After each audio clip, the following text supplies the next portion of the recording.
sa RDC natale, on l'a surnommée Mamou nationale, notre maman nationale.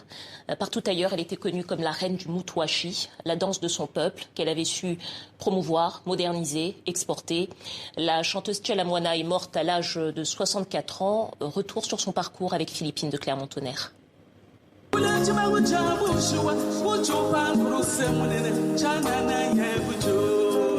Tchala Moana n'est plus. À 64 ans, la grande voix du Congo tire sa révérence. La reine du Moutouachi s'est éteinte ce matin à Kinshasa. Son compagnon Claude Machala a annoncé la nouvelle. Aux petites heures de ce matin, le bon Dieu a pris la décision de reprendre la Mamou nationale Tchala Moana. Que le bon Dieu soit glorifié pour tous les bons moments qu'elle nous aura fait passer sur cette terre. Adieu Mamou de moi. Ça me touche parce que depuis que je suis encore enfant, et on est là, on écoutait les chansons de Tchala Moana. J'étais un gamin comme ça, et nos mamans, nos sœurs, dans tous les fêtes, dans toutes les fêtes du quartier, c'est les chansons de Tchala Moana, toujours. C'est pour moi une grande responsabilité qu'elle nous laisse en tant que la nouvelle génération de la musique. Aujourd'hui, il faut être à niveau pour succéder à la Mamou nationale.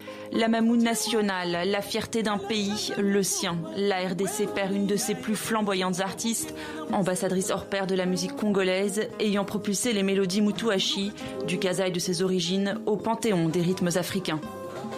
22 albums produits, en 4 décennies, Tchala Moana aura fasciné l'Afrique entière, touchant le cœur de toutes les générations. Bête de scène au physique d'ange, elle fait tourner la tête des chefs d'État.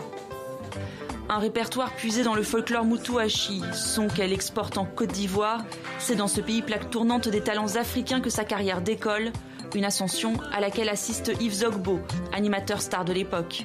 Arrive une ravissante jeune dame qui, pour nous, à la base, quand elle arrivait, quand on la voyait prester, pour nous, faisait du soukous. Et là, elle a commencé à se départir des autres et à nous faire comprendre, à nous apprendre à connaître cette danse qui nous arrive de RDC que l'on appelle le Moutouachi. De cette période ivoirienne naissent de nombreux tubes comme Chibola, le premier d'une longue liste. Artiste infatigable, elle continuait ces dernières années d'arpenter la scène avec la même fougue, comme ici à Abidjan, aux côtés de la star ivoirienne Aïcha Koné.